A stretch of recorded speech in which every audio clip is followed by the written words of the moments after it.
Bien, donc la deuxième session, dynamique et modélisation des affiliations, va commencer. Nous avons 4 intervenants. Le premier intervenant est Didier Paclin, titulaire de la chaire de leadership en pédagogie de l'enseignement supérieur à l'Université de Laval, à Québec. Ensuite, Divina Fromec.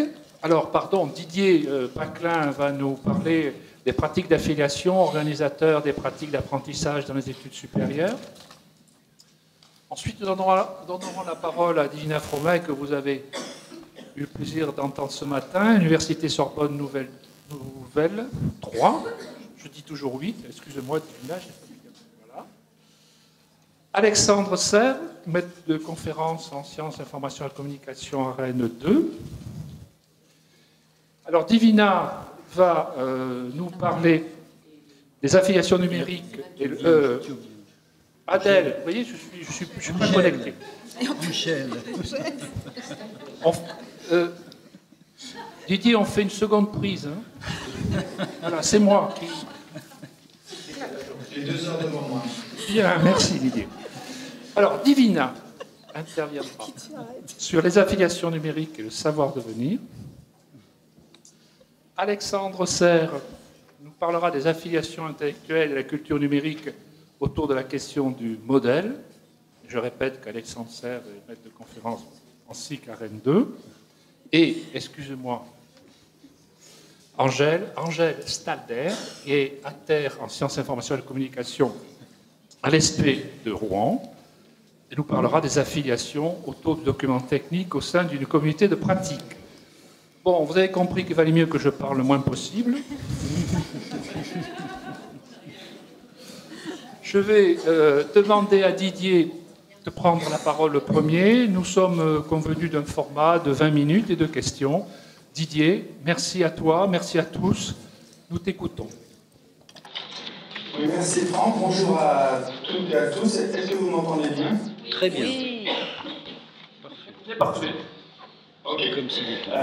Oui, merci à celles et ceux que je connais pour m'avoir invité. Bonjour à vous, puis bonjour aussi à celles et ceux que je ne connais pas encore. Et donc j'aurai le plaisir de partager avec vous les résultats d'une étude dont je suis en train de finaliser le rapport, qui portait sur les attentes et les pratiques des étudiants dans l'enseignement supérieur français. Bon, les 20 minutes ne permettent pas d'aborder la comparaison avec le Québec, mais on va déjà se concentrer sur le territoire national.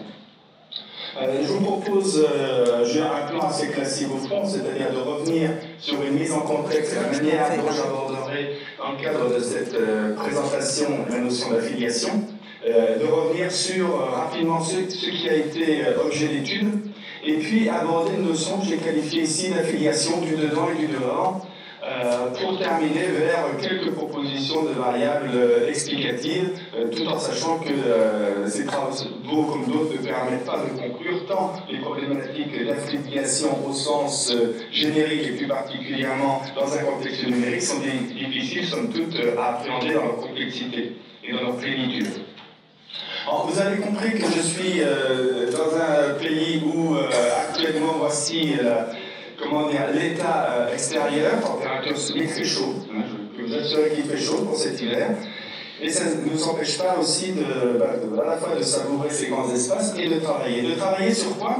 Il y a de travailler dans le cadre de cette présentation sur sur les pratiques, en tout cas d'affiliation de ces générations qui ont évolué depuis plusieurs années. Là, je reviens rapidement sur une catégorisation qui serait bien sûr discutable, l'objet n'est pas de la discuter, mais juste pour revenir sur l'extrême, c'est-à-dire à votre droite, c'est-à-dire sur ce qu'on appelle cette génération Z, c'est-à-dire qui est particulièrement caractérisée, et pas que, mais par des pratiques de socialisation qui sont des organisateurs importants de leurs pratiques au quotidien, que ce soit dans la sphère privée ou dans la sphère éducative, recherchant à travers cela à la fois des éléments de partage, mais aussi de liens avec les autres liens que je vais interroger, notamment au regard des pratiques d'apprentissage que déploient les étudiants dans l'enseignement supérieur, à la fois dans le dedans et dans le dehors de l'institution.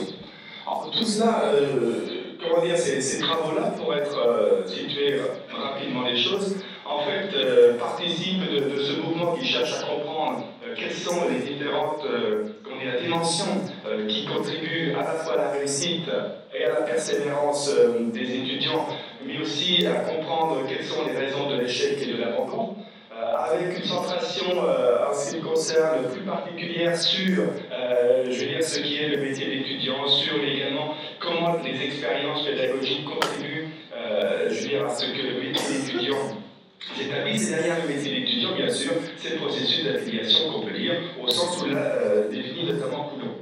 Et ce que l'on retrouve dans cette synthèse proposée par Romainville et Michaud en 2012, eh bien, c'est l'affiliation qui est un élément qui contribue typiquement donc, à l'élaboration, à la construction, à la mise en acte des compétences liées au métier d'étudiant. Et ce que je vous propose, c'est de voir un peu comment je veux dire, ceci peut être compris donc, à travers l'analyse d'un corpus de données qui a été constitué au printemps 2015 et une enquête qui a été déployée et auquel ont répondu 3853 étudiants et élèves d'école d'ingénieurs, et tout cela en arrière-fond avec 246 variables qui structuraient le questionnement. Donc je ne vais pas vous affliger tout cela, mais juste faire un zoom sur certaines parties en lien avec la problématique de ce colloque. Alors c'est vrai que les questions d'affiliation, on peut les lire à différents niveaux. Si par exemple on essaye de comprendre la satisfaction des étudiants vis-à-vis de l'équilibre entre la théorie et la pratique, c'est-à-dire est-ce qu'ils sont satisfaits ou non, et bien on voit par exemple que le sentiment d'appartenance, qui est une des composantes du sentiment du processus et du sentiment d'affiliation, je veux dire, est différente. C'est-à-dire qu'il semblerait qu'il y ait un lien entre cette insatisfaction et également la faiblesse, si je puis dire, ou un plus faible sentiment d'appartenance. Comme quoi, je veux dire, c'est une entrée qui est pertinente pour comprendre à la fois les attentes et les pratiques. Je vais faire une petite parenthèse, puisque je vois certains téléphones intelligents se brandir, essayant de capter les slides. Ça sera avec plaisir que je mettrai à disposition et que je fais don à la communauté, je viens de cette présentation, que j'enverrai dès que j'en aurai terminé avec vous, si je puis dire, à Franck, à Anne et à Vincent. Donc si vous ne l'avez pas, vous savez auprès de qui vous retournez. Alors, ces questions d'affiliation, je parlais de Coulon tout à l'heure, c'est vrai que derrière ces questions d'affiliation, il y a ces questions de construction identitaire, ces questions de compréhension des règles institutionnelles et assez particulièrement, ou peut-être plus particulièrement aussi, de l'implicite de nos institutions éducatives, qui font que si on les comprend aussi et qu'on ne les comprend pas, eh bien le processus d'affiliation peut être différent.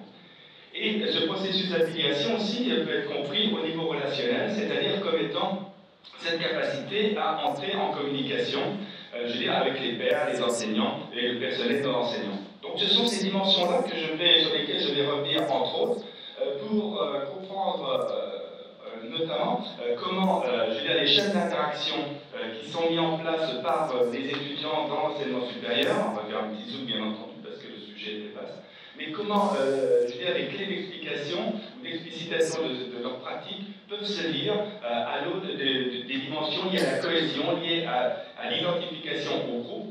Et c'est pour ça que mobilisant la notion d'appartenance, vous verrez qu'à plusieurs reprises, je déclinerai cette notion d'appartenance à la fois sous la notion d'appartenance à une communauté et sous la notion d'appartenance à une institution. Qui sont deux sous-dimensions qui sont complémentaires et qui interagissent dans le rapport des étudiants à leur pratique d'apprentissage. Alors, la thématique du colloque, c'est vrai, je veux dire, pose cette question-là, c'est-à-dire comment le numérique favorise-t-il des modes d'interaction sociale permettant des formes renouvelées d'inclusion et d'intégration sociale. Je mobiliserai bien sûr quelques éléments liés au numérique, mais ce qui me semble aussi important, c'est de voir que bien sûr le numérique est important, mais qu'il y a les fondamentaux, un peu, de façon à le dire un petit peu vite et trop vite, bien entendu, à la Maslow, c'est-à-dire que s'il n'y a pas des présupposés, en tout cas, des prérequis, en tout cas des fondamentaux qui sont là, eh bien le numérique ne joue pas grand-chose quand même sur le reste de l'affiliation, parce qu'il y a bien d'autres composants qui entrent en jeu avant même que le numérique puisse prendre sens. Et donc je reformule, en tout cas je contextualise le questionnement par rapport à la présentation, c'est en quoi donc, ce sentiment d'affiliation explique-t-il potentiellement donc, les pratiques d'apprentissage des étudiants dans l'enseignement supérieur à l'ère numérique. Pour ça, je vais revenir sur déjà un élément important, qui est que l'affiliation, qu'est-ce que ça veut dire et comment comprendre l'affiliation d'une manière spatialisée. C'est-à-dire, est-ce que l'affiliation est à comprendre uniquement dans le rapport de l'étudiant à une institution éducative, ou bien est-ce que l'affiliation peut être comprise, je veux dire, dans d'autres espaces, notamment les espaces du dedans et du dehors. Ce que j'appelle les espaces du dedans et du dehors, les espaces du dedans, c'est à la fois tout ce qui relève d'un point de vue spatial de ce qu'il y a à l'intérieur de l'établissement. Alors Anne-Marie, je n'ai pas mis la bibliothèque dans l'établissement, mais on pourra en discuter un jour. Les restaurations, etc. Et puis également les espaces d'affiliation du dehors qui sont à la fois les bibliothèques extérieures, les restaurants, les tiers-lieux, le domicile, chez les pairs, mais également les transports. Et j'ai essayé d'analyser, si vous voulez, à travers les données issues donc, des 3853 réponses, déjà dans un premier temps, comment se répartissaient les activités avant de comprendre quels étaient les éléments d'affiliation qui pouvaient venir expliquer. Et de manière assez classique, on sait très bien depuis fort longtemps, et même si ça peut parfois chagriner notre identité professionnelle ou autre chose, il y a quand même les étudiants passent beaucoup plus de temps, c'est ce que vous avez en rouge, à réaliser des activités d'apprentissage hors institution. Alors j'entends activités d'apprentissage hors institution, ce sont des activités d'apprentissage qui ne sont pas prescrites dans un type de face-à-face pédagogique, que ce soit une posture transmissive ou même une posture de pédagogie active. Mais donc que l'affiliation est à comprendre dans le dedans et le dehors, et de comprendre que, je veux dire, cette répartition aussi, je veux dire, est fonction particulièrement de la nature du travail. Là, ce que j'ai voulu mettre en avant, c'est que quand bien même certaines activités se font majoritairement à l'extérieur, elles ne sont pas forcément porteuses en tant que telles de process d'affiliation. Par contre, tout ce qui est travail de groupe et recherche documentaire s'équilibre dans le dedans et le dehors. Et ce que j'ai essayé de mettre en évidence à travers ce premier traitement, c'est notamment le fait que le rapport à l'autre, c'est-à-dire l'affiliation comme étant cette capacité à se mettre en relation avec autrui, est importante, bien sûr, et est, entre guillemets, en relation, j'allais dire sous l'influence un peu trop fort, mais en relation avec la nature même de l'activité, car tout n'est pas sujet à affiliation. Par exemple, il est clair que le travail de groupe, lui, est plus sujet à affiliation que comme la réalisation de dossiers ou la préparation d'un oral, beaucoup plus que les activités de lecture. Mais ça mène à voir quoi cette pratique.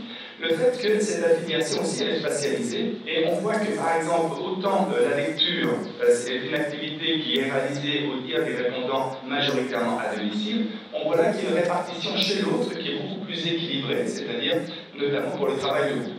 Avec ces éléments-là, nous permettent de voir que ces éléments d'affiliation se répartissent différemment et sont à dire différemment selon le type d'activité d'apprentissage. Et si on creuse un petit peu plus derrière ça, et si on se dit, mais au fond, est-ce qu'il y a les incidences entre l'éventuelle ou la possible interrelation entre le sentiment, en tout cas le processus d'affiliation et le sentiment d'appartenance, alors là, il est clair qu'on va voir apparaître des choses assez intéressantes. C'est-à-dire que les processus d'affiliation comprises comme étant ou lus à travers la spatialisation des activités, et puis on va voir par exemple que plus le sentiment d'appartenance à une institution est importante, plus je veux dire, les activités vont se dérouler à l'intérieur de l'établissement. Par contre, c'est pour ça que j'ai sorti les bibliothèques, et ce sont des résultats que l'on retrouve dans des études conduites même il y a 15 ou 20 ans, c'est-à-dire plus le sentiment d'appartenance est faible, plus par contre l'activité se déroule en bibliothèque. Mais ça serait un peu trop rapide que de conclure à une relation causale d'une nature aussi simpliste, dans la mesure où aussi, vous savez bien entendu, que le travail au sein des bibliothèques universitaires, en tout cas dans ces espaces-là, est pour partie lié à la fois à l'offre de services, mais également à la prescription d'activités pédagogiques qui sont faites par les enseignants aux étudiants. Autrement dit, il n'est pas, je veux dire, étonnant de voir plus d'étudiants, je veux dire, en sciences humaines fréquenter des bibliothèques que des élèves ingénieurs. Donc, à la fois, il y a ce sentiment d'appartenance qui contribue à comprendre comment les affiliations à des lieux, par exemple, s'établissent, mais il faut les comprendre aussi avec d'autres relations. Mais ce qui est intéressant de comprendre, et c'est ce que j'ai mis en bas de la diapo, c'est qu'en fait, ce que nous disent les étudiants interrogés, c'est que quand bien même, je veux dire, ils vont à la bibliothèque ou dans des tiers-lieux ou ailleurs, quand bien même ils cherchent dans ces lieux-là du calme, de l'ambiance, un lieu, si vous voulez, que l'on voit là pour ne pas être dérangé, ce qui ressort comme choix comme critère de choix pour spatialiser telle ou telle activité dans tel ou tel lieu, vient en premier la présence d'autres étudiants. Alors cette présence d'autres étudiants, j'ai essayé d'approfondir ces éléments-là pour proposer notamment cette notion de coprésence passive, c'est-à-dire de se sentir dans un mouvement ou dans une communauté d'apprenants, c'est-à-dire que même si ce n'est pas dit, les étudiants qui vont venir, et je l'exprime ainsi, qui viennent dans des lieux à la fois pour maintenir une socialisation, quand bien même ils n'échangeraient pas, mais une socialisation qui s'exprime par le fait de partager un espace, et puis aussi des choses assez singulières que l'on observe et que les entretiens nous disent, c'est le fait que si je vais dans un lieu, je n'y vais pas forcément pour rencontrer quelqu'un, mais je sais que, par exemple, dans ce lieu-là, il y a des étudiants qui sont de ma cohorte, de mon programme, etc. Et que si j'ai besoin, si je les repère dans la salle, je peux aller vers eux. Et donc, il y a des éléments aussi qui nous amènent à nous questionner sur l'évolution des espaces en tant que tels. C'est un autre sujet. Mais pour revenir sur le fait que, je veux dire, les étudiants, ont différentes déclinaisons de leur vécu d'affiliation. Et on voit, par exemple, à travers cet exemple-là, que ce qu'ils recherchent, c'est moins, un contact direct qu'un possible échange en cas de difficulté. C'est vrai que ces processus d'affiliation semblent liés donc au sentiment d'appartenance, mais sont liés également à, un autre sentiment qui est le sentiment d'auto-efficacité. Et il est clair que là, il y a un élément qui est important. Si on peut comprendre aussi les processus d'affiliation, en clair, plus le sentiment d'auto-efficacité est élevé, plus le sentiment d'appartenance, est élevé. Donc derrière ça, il y a des variables sur lesquelles nous pourrions revenir, mais dans les 6 minutes qui restent, ça va être un peu compliqué. Mais juste pour dire que ces processus et ces pratiques d'affiliation, peuvent se lire à travers donc, ces différentes dimensions. Donc différentes dimensions à la fois liées au sentiment d'auto-efficacité, donc sentiment d'auto-efficacité qui explique pour partie la force du sentiment d'appartenance de l'étudiant à l'institution, et puis on va retrouver la même chose et de manière beaucoup plus forte encore à la communauté d'étudiants. C'est-à-dire que l'affiliation, si vous voulez, et si je prends le 3e item de Coulomb présenté tout à l'heure sous le plan communicationnel, on voit bien que ces processus et ces pratiques d'affiliation sont, et là les tests sont significatifs, celui-ci et d'autres, sont bien pour partie également sous la dépendance, ou en tout cas en interrelation avec ce sentiment d'auto-efficacité. Et donc on voit que plus il est élevé, plus les pratiques d'affiliation vont être importantes. Et ça va se retrouver ailleurs. Ça va se retrouver notamment dans la spatialisation des pratiques d'affiliation, quelque chose de très connu par rapport aux bibliothèques. C'est-à-dire qu'on le sait depuis longtemps que les étudiants qui viennent dans les bibliothèques, alors, vous allez me dire, c'est pas tout le monde, mais en tout cas plusieurs études le montrent, je vais éviter des généralisations, montre que la pratique de l'espace bibliothécaire et des services qui sont proposés sont pour partie liés aussi au sentiment d'auto-efficacité, mais à l'inverse du sentiment d'appartenance par rapport à l'établissement. Des études avaient été faites il y a une dizaine d'années, d'autres ont été refaites plus récemment, qui confirment ces éléments-là, c'est-à-dire que, ce lien entre sentiment d'auto-efficacité et affiliation spatiale. Mais c'est vrai que ces affiliations spatiales, on va pouvoir également, on peut aller beaucoup plus loin dans l'analyse, et si ensuite on essaye de comprendre comment ces affiliations s'expriment à travers un certain nombre d'activités d'apprentissage, j'ai mis apprendre un cours, lire, réviser, etc., on voit que ça va se distribuer différemment. C'est pour ça que l'affiliation, ce que j'essaie de partager avec vous dans ce propos, c'est une très très belle notion, mais qui se décline et qui se ramifie quand même dans de multiples directions, et c'est vrai qu'il est important aujourd'hui de les identifier. Alors comment ça va se traduire dans les pratiques numériques? Alors déjà, dans un premier temps, on voit bien, si vous voulez, que les dispositifs numériques contribuent, je veux dire, à développer ce sentiment d'affiliation, notamment sur l'axe de la communication, que ce soit principalement, bien sûr, viennent en premier des communications entre étudiants, que ce soit des communications qui soient établies dans des espaces numériques prescrits, que ce soit sur Moodle ou autre, enfin, tout ce qui est environnement numérique de travail, et tout ce qui se fait également dans la sphère co-construite, dans la sphère numérique co-construite, ce que j'appelle derrière ça, c'est-à-dire toutes les pages de réseaux sociaux ou d'autres blogs qui sont spécifiquement mis en place par les étudiants pour assumer cette fonction.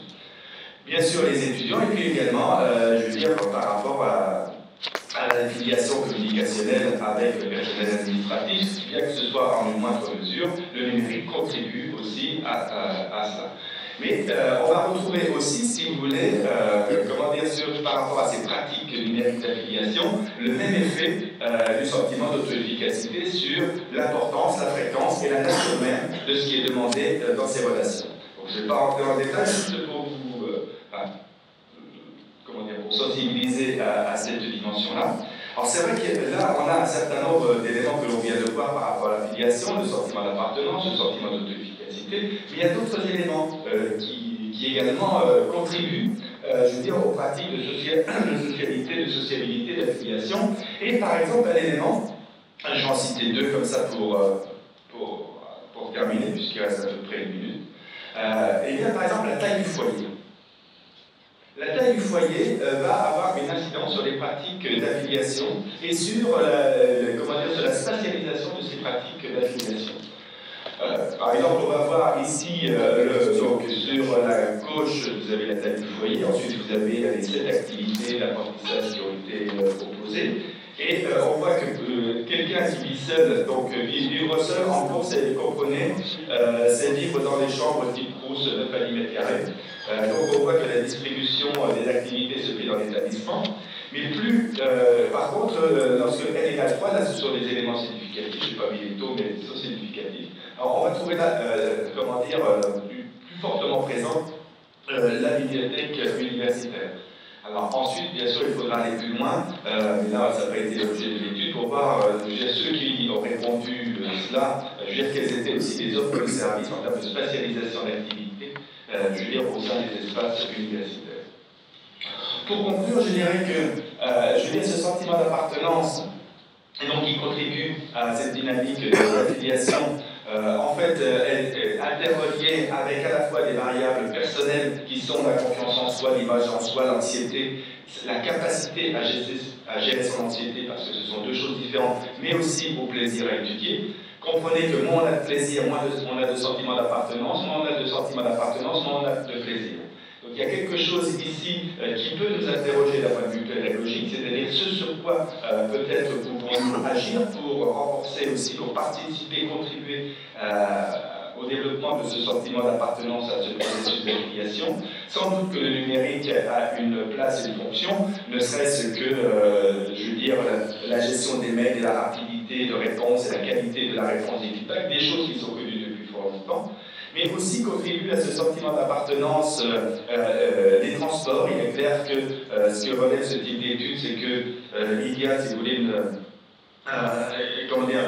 durée au-delà de laquelle je veux dire, le sentiment d'appartenance et donc les processus d'affiliation commencent à être interpellés. C'est la durée observée est de 20 minutes, c'est-à-dire au-delà de 20 minutes, ça commence à mettre les choses plus en difficulté. Et puis également quelque chose que j'ai mis en avant ici, qui est fortement présent, qui est le niveau de revenu. Et il ne faut pas oublier, là c'est très, je reprends pour aller vite également les éléments de Maslow, mais c'est vrai qu'à un moment donné, il y a des niveaux de préoccupation qui font qu'il y a des gestions de priorité aussi dans le quotidien de l'étudiant. Et tout ça, ça a une incidence sur à la fois la socialisation et sur la communication avec les enseignants. C'est-à-dire qu'il ne faudrait pas croire que, et en tout cas c'est pas ce que montre ce type d'études, en tout cas ce type d'études ne montre pas que moins je me sens appartenir, plus je cherche la socialisation. Au contraire, il y a des effets de seuil à partir desquels, je veux dire, il y a des exclusions, je veux dire, qui s'opèrent, et de manière un petit peu insidieuse et non vue. Ce ne sont pas des ruptures brutales, mais ce sont plutôt des effets de seuil qui vont résulter, si vous voulez, de la convergence, je veux dire, d'un certain nombre des dimensions qui sont convoquées ici. Je vous remercie pour votre attention. Merci Didier. Merci.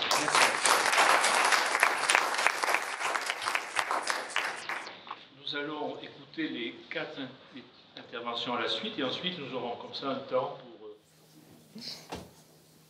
Voilà. Bien. Donc moi, ça va être beaucoup moins précis. En fait, c'est un exercice de travail en cours que je vais vous exposer parce que je suis dans la phase un petit peu de la tâche 4 de la NR Translate où on essaye de modéliser un peu les choses et de les voir avec un peu de surplomb. Et donc, c'est un travail bien entendu en cours et que j'espère collaboratif avec des réponses des uns et des autres, mais qui fait partie d'une tentative de réflexion, moi aussi, comme d'autres, sur les phénomènes dans lesquels nous sommes actuellement plongés. Donc, ça part des jeunes, bien sûr, que nous observons, des jeunes connectés. Et ça, c'est juste à l'arrivée des réseaux sociaux. C'est ce que j'appelle la situation d'écran navette 1.0, parce que le jeune a encore 2 écrans. Il a l'écran de télé et il a l'écran informatique, plus toutes sortes de dispositifs attenants. Dans la situation de l'écran navette 2.0, tout est sur le même écran. Mais les 2 écrans sont toujours là, de fait. Il y a toujours ce que j'appelle l'écran de surface, c'est-à-dire la télévision ou le tube, qui fournit des récits, qui est dans l'offre de récits engageants. On parlait des séries tout à l'heure, c'est typiquement le phénomène d'un récit engageant. C'est un récit que l'on a envie de retravailler, de s'approprier, mais enfin qui nous tient aussi scotchés de manière passive jusqu'à ce qu'il arrive au bout. Et puis, il y a l'écran de profondeur, celui du web, celui de la toile. Et on a du coup les 2 systèmes connectés de l'Internet, à la fois la télévision et l'Internet et le web, et on ne sait pas pour le moment lequel des 2 va gagner. Ils sont en compétition. C'est-à-dire vous pouvez maintenant avoir Internet sur votre écran de télé ou inversement la télé sur votre écran d'ordinateur. Et on voit bien qu'il y a une bataille de ce type-là. Et là, cet écran de profondeur, ce qu'il permet évidemment, c'est celui des réseaux sociaux. Il permet de faire des commentaires, des annotations sur les récits engagés et éventuellement de faire des récits engagés soi-même. C'est le cas des fanfictions. Voilà, donc ça c'est en gros l'histoire de l'écran navette dans laquelle on est en ce moment. C'est une période de transition. Je pense qu'on va dépasser ce stade un peu plus tard avec les écrans réticulaires et les écrans prothèses que l'on portera sur nous, mais on n'en est pas encore là et à mon avis c'est loin d'être gagné. Et cette situation de l'écran navette s'inscrit dans la culture numérique, et la culture numérique elle change la nature des biens culturels. Puisque, en fait, elle apporte des nouveaux biens que j'appelle les briques, les biens relationnels de l'infocom, pour les distinguer des TIC, parce que j'en ai marre que l'emphase soit mise sur les technologies. Donc moi, je veux mettre l'emphase sur les biens relationnels, et je crois que c'est bien un des enjeux que nous avons, nous, du côté des sciences humaines et sociales, de arrêter d'amener l'attention sur la technologie, de ramener du sens, de ramener de la valeur, et de ramener de la relation. Donc là, je fais le lien avec la communication de Didier sur ce que c'est que cette relation. Eh bien, ça se distribue en 2 types de biens pour le moment, d'après les chercheurs américains, dont je vous passe les noms ici, mais je peux vous donner les références plus tard. Des biens relationnels, c'est-à-dire des biens qui ont toujours existé, des biens libres, on nous appelle aussi les communs, les places, etc., les biens ouverts. Et c'est là des liens qui s'établissent de l'ordre du partage et de l'appartenance. Donc on retrouve un petit peu les affiliations telles que décrites. Mais il y a aussi, et on peut les confondre, des biens expérientiels, c'est-à-dire des biens qui, eux, sont commerciaux, mais issus de l'usage plutôt que de la propriété, et qui viennent de la demande plutôt que de l'offre. C'est parce qu'il y a une demande que ces biens sont utilisés, ils sont modifiés et ils vont ensuite être commercialisés. Quand vous améliorez une appli, un service, etc., par l'effet de réseau, par le fait que vous soyez beaucoup connecté sur telle ou telle plateforme, tel ou tel moteur de recherche, vous participez à ces biens expérientiels. Google est un bien expérientiel qui a un feeling de bien relationnel. Vous me suivez ? C'est un bien qu'on acquiert, mais qui établit de la relation, permet d'aller vers d'autres liens, et vous avez l'impression d'y naviguer gratuitement, alors que vous êtes une audience qu'il vend. Enfin bon, voilà, pour aller vite. Voilà, donc ça nous met dans une culture médiée numérique, parce que le numérique est essentiellement médiatique, je n'arrêterai pas de le dire. C'est une culture que les cogniticiens appellent une culture de réseau cognitif, avec des choix adaptatifs non rationnels. C'est là où on se distingue des cultures antérieures prénumériques, qui étaient dominées par les choix rationnels, le consommateur, intelligent ou pas, averti ou pas. Là, nous ne sommes pas dans cette relation. Les communautés de participation et d'interprétation, les audiences ne sont pas des consommateurs classiques et prénumériques. Et donc, des choix, évidemment, basés sur la participation, c'est-à-dire à la fois du partage, de l'appartenance, mais aussi de l'usage et de la demande. Ça va, vous me suivez? Bon, c'est pas grave, c'est vraiment expérientiel pour le moment aussi. Mais ce que font ces biens relationnels, par le biais de cet écran navette, c'est qu'ils nous ouvrent au moins 4 espaces. Et pour le moment, j'en ai identifié clairement 4 à partir des travaux de Translite et autres. L'espace du bureau, sur lequel on travaille, l'ordinateur donc comme bureau. L'espace du studio, qui nous donne accès justement au récit, à la production. L'espace du parcours, qui nous permet de naviguer dans plusieurs niveaux de liens. Et l'espace du monde, qui lui nous donne accès au monde réel, ou nous permet d'agir sur le monde réel. Je vais y revenir en essayant d'illustrer ça. Mais voilà les espaces dans lesquels peuvent s'inscrire, à mon avis, les affiliations via l'écran et via le numérique. Et donc, c'est une augmentation. On passe de 1 espace à 4.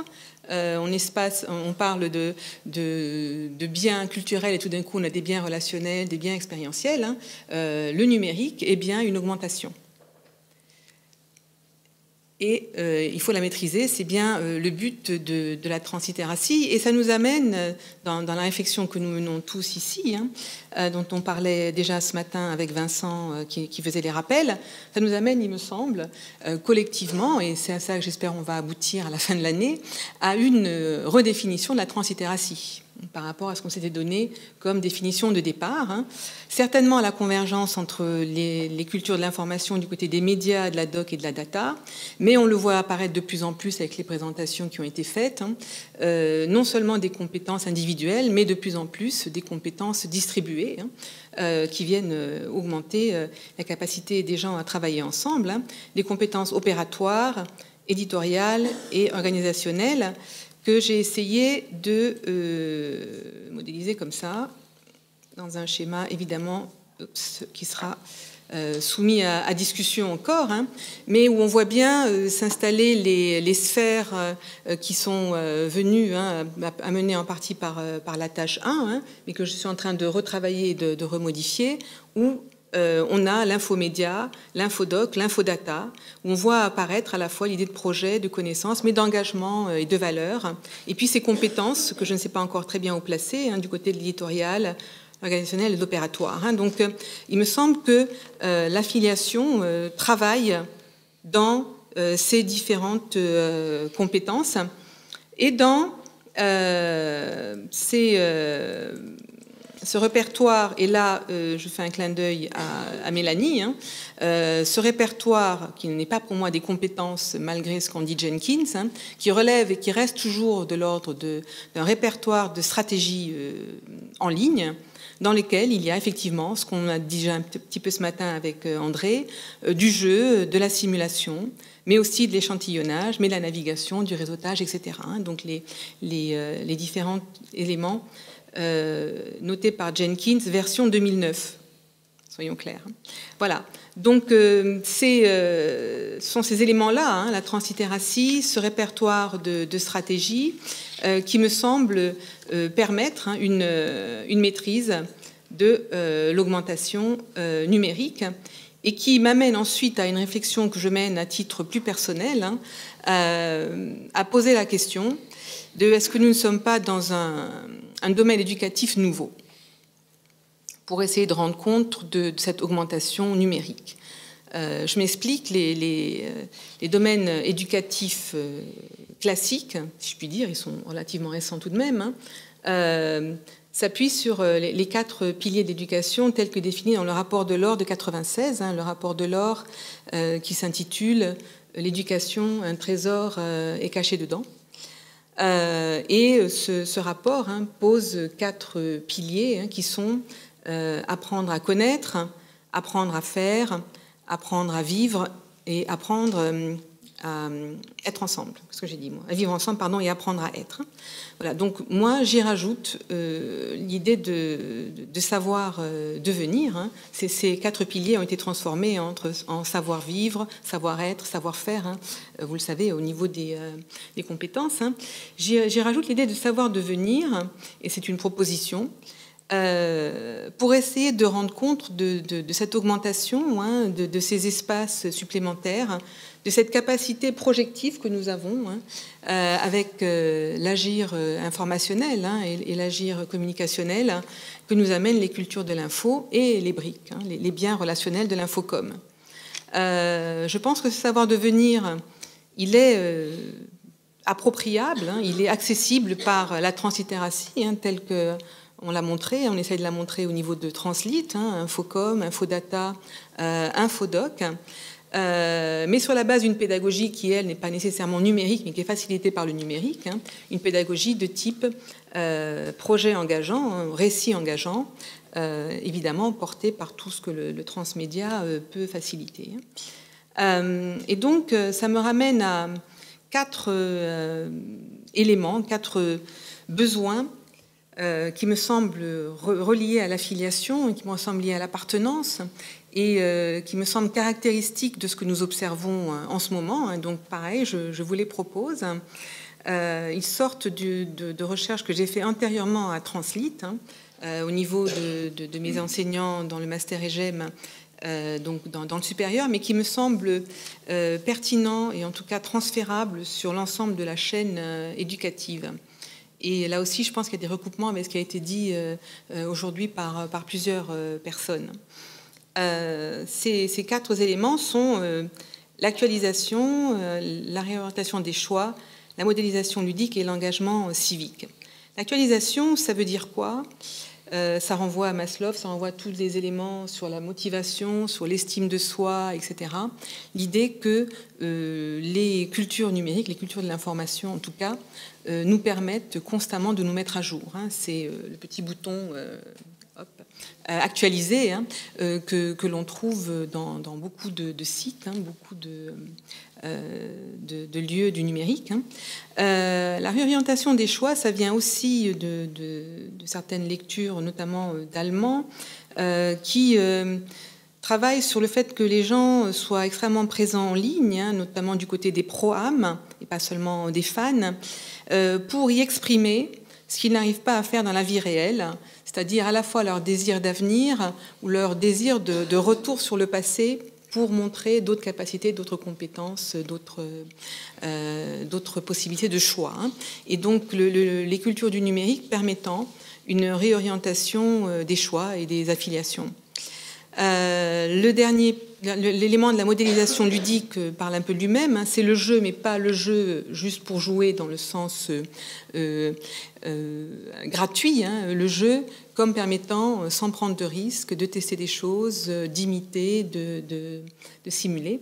Et ces 3 éléments-là mènent à un 4e qu'on a évoqué tout à l'heure dans la table ronde antérieure, hein, l'engagement civique. Et là, ça rejoint les travaux des personnes qui travaillent dans le développement, qui disent que tant qu'on n'a pas acquis, hein, la motivation, l'estime de soi, le respect de soi, c'est-à-dire concrétiser son propre sentiment d'appartenance, de gestion de l'anxiété, etc., on ne va pas vers les espaces extérieurs, on ne va pas vers la citoyenneté, vers l'engagement civique. Mais dès qu'on a l'actualisation, la modélisation, etc., on va pouvoir aller vers de l'engagement. Hein. Donc, le dedans, le dehors, là, il y a une circulation importante. Donc, pour aller vite, je trouve, j'ai proposé l'acronyme ARM hein, pour rendre compte de ces 4 besoins. Ils sont associés aux espaces. Hein. L'actualisation, c'est souvent sur l'espace bureau. Hein. On se met à jour pour soi, sur son propre espace, on ne partage pas trop. La réorientation des choix, ça c'est l'espace parcours. Hein. On se promène, on va sur différents sites, on prend du Pinterest, on prend du Pearl Trees et on circule. La modélisation ludique, c'est plutôt l'espace studio, hein, puisqu'il faut produire et se produire avant de pouvoir se publier. Et l'engagement civique nous emmène vers l'espace monde. Donc des exemples produits par des étudiants hein, à partir de différents modèles de cartes heuristiques et de Pearl Trees et autres hein, sur l'espace bureau. L'actualisation, ça peut ressembler à ça. On se met au milieu, puis on voit son cercle proche et puis son cercle lointain, par exemple. Hein. La réorientation des choix, on le voit bien, on peut se mettre au centre et puis on montre ses différentes compétences, d'où l'on vient, comment on gère ses connaissances, les études qu'on a faites, les expériences qu'on a vécues, hein, et on réorganise tout cela. On montre qu'on est plus que simplement la personne qui apparaît comme un élève ou comme un apprenant. On peut amener ce qui vient de l'extérieur ou ce qui vient de l'intérieur. Hein. L'espace parcours, eh bien, on le retrouve bien sûr, vous les documentalistes, vous reconnaissez très vite, hein, c'est des outils qui permettent cela, hein, les scoopettes et autres, hein, qui permettent de montrer ce qu'on sait faire par ailleurs, nos intérêts, nos goûts, les hobbies. L'espace studio, eh bien, voilà, on peut se créer ses avatars ou avoir des retombées dans la vie réel, hein, ça c'est un petit clin d'œil à Mélanie, hein, puisqu'on a effectivement le cosplay, hein, où l'espace studio et l'espace monde hein, peuvent se retrouver, on peut se représenter dans la réalité comme on l'est dans l'espace des récits engageants, hein, et la circulation entre ces différents espaces n'est pas aussi cloisonnée qu'elle l'était, en tout cas ces espaces ne sont plus aussi disjoints qu'ils l'étaient. Et l'engagement civique, là j'ai pris un exemple très spécifique de mes étudiants aussi, hein, qui ont créé Média Éducation, hein, qui est devenu le portail d'éducation aux médias en France, reconnu très récemment par le ministère de la Culture. Hein. Donc, pour vous donner un exemple réel, d'autres exemples réels, ça va vers le militantisme, hein, ça rejoint la table ronde antérieure, hein, la capacité à s'indigner, la capacité à se réunir sur des places hein, ou à hacker des systèmes. Merci de votre attention. J'espère que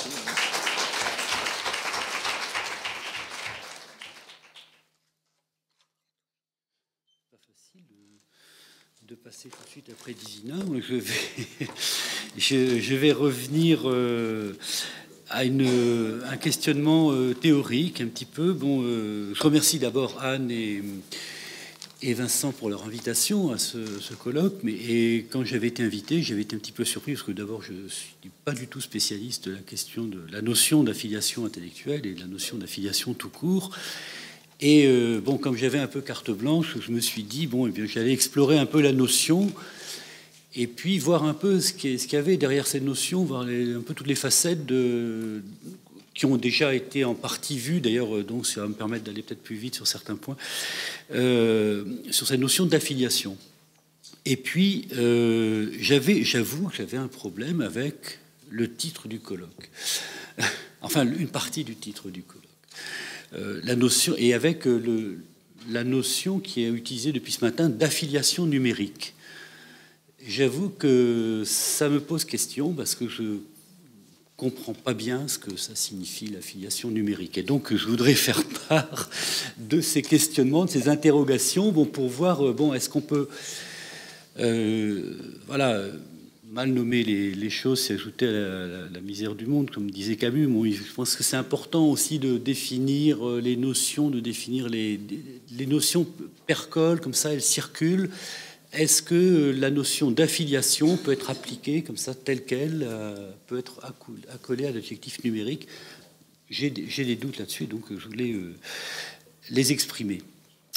Alors, je vais suivre donc je vais faire une intervention un peu autour de deux questionnements. Donc d'abord revoir un peu la notion même d'affiliation intellectuelle, enfin d'affiliation tout court et d'affiliation intellectuelle, donc en revenant un peu à des éclairages d'ailleurs étymologiques et puis un parcours sur la notion elle-même dans les disciplines.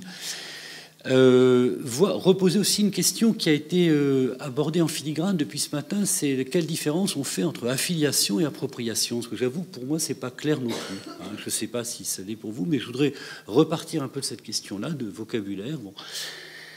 Montrer donc que l'affiliation numérique pose question quand même, et qui, bon, moi, je préfère parler d'appropriation du numérique, enfin personnellement. Et puis terminer par la question de la contradiction qui est importante à mes yeux entre les pratiques du numérique, de la culture scolaire juvénile, comme on dit, avec les codes universitaires implicites, c'est-à-dire avec l'affiliation intellectuelle. Et poser la question de savoir est-ce qu'il n'y a pas une dualité entre affiliation intellectuelle façon Alain Coulon, disons, et puis appropriation numérique aujourd'hui. Est-ce que à l'université du moins, et aussi un peu dans le secondaire. Alors, d'abord le mot, eh bien, bon, petit retour, j'ai regardé la Bible de l'histoire des mots, qui est le dictionnaire historique de la langue française, qui est toujours très intéressant, et donc on voit que affilier, c'est prendre fils, adopter. Alors, intéressant quand même que ça veut dire faire entrer dans une religion, hein, en 1701. Nous, je trouve ça assez piquant par rapport au numérique aujourd'hui. Donc affilier au numérique, ce serait faire entrer dans la religion du numérique, je ne sais pas. Et le terme, le sens moderne, donc admettre comme membre d'un groupe, n'apparaît qu'au XVIIIe, donc dans le sens qui rappelle la célèbre phrase de Groucho Marx, hein, que vous connaissez, je n'accepterai jamais d'entrer dans un club qui m'accepterait comme membre. Donc là, on est dans l'affiliation. On fait partie d'un groupe.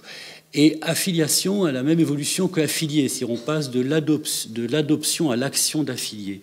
Et donc, affilier, c'est entrer dans un groupe, ça devient aussi s'affilier. C'est très intéressant de voir qu'on dit affilier et s'affilier. Donc, c'est à la fois le processus, c'est aussi l'action, donc le résultat. Et le CNRTL, d'ailleurs, donne un peu la sens général, donc c'est l'action, l'état qui en résulte, ou l'ensemble des personnes, physiques et morales associées. Et en fait, il y a deux grandes définitions qui ressortent de tout ça. C'est l'affiliation, c'est l'adhésion formelle, et le rattachement spirituel. C'est-à-dire qu'à la limite, au sens strict, l'affiliation est toujours un acte volontaire, quand même. C'est pas, à la limite, il n'y a pas d'affiliation implicite. L'affiliation suppose une démarche, un engagement dans un groupe, dans un ensemble social, etc., ou dans une religion.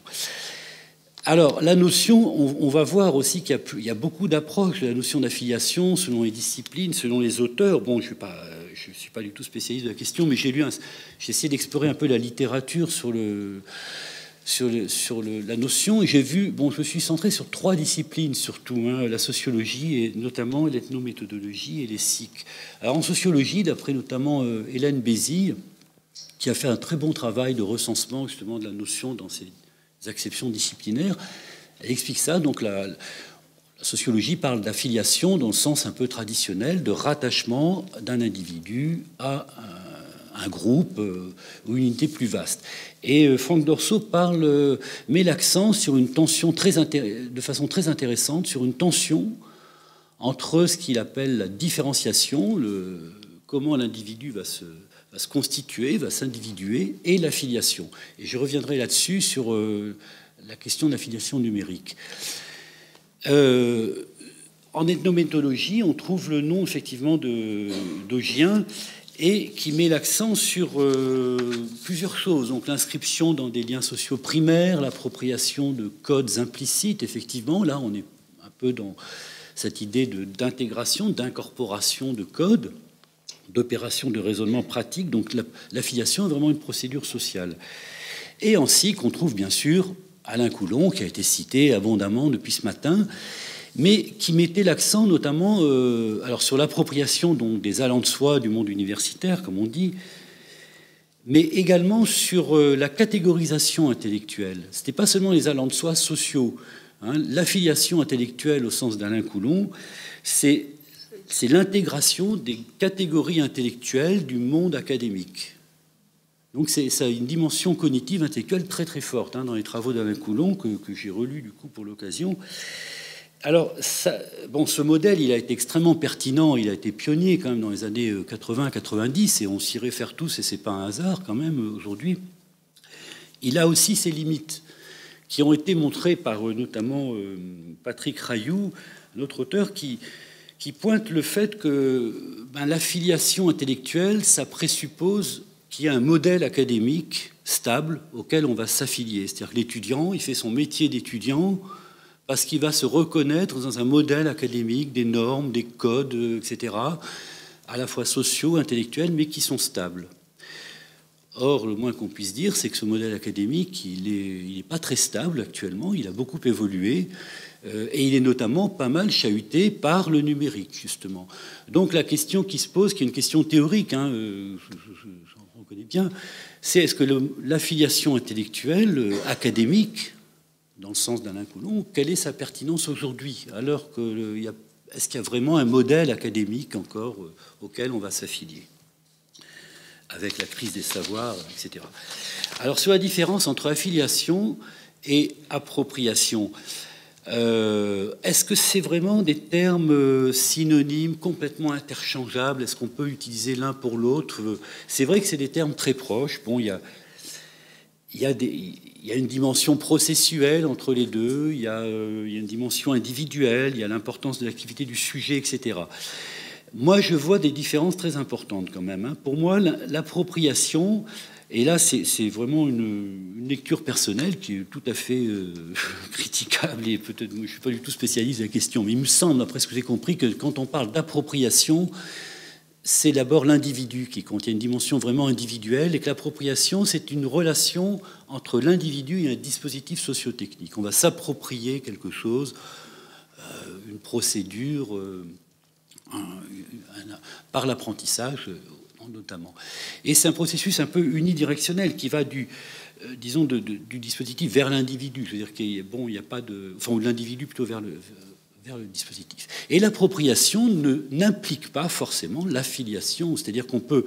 Je donne un exemple très simple. On s'est tous approprié notre moteur de recherche préféré, qu'on maîtrise très bien et qu'on s'est tous individuellement approprié. Est-ce que pour autant on est affilié aux valeurs, à l'idéologie, à la vision du monde de Google? Non. Enfin, personnellement, non.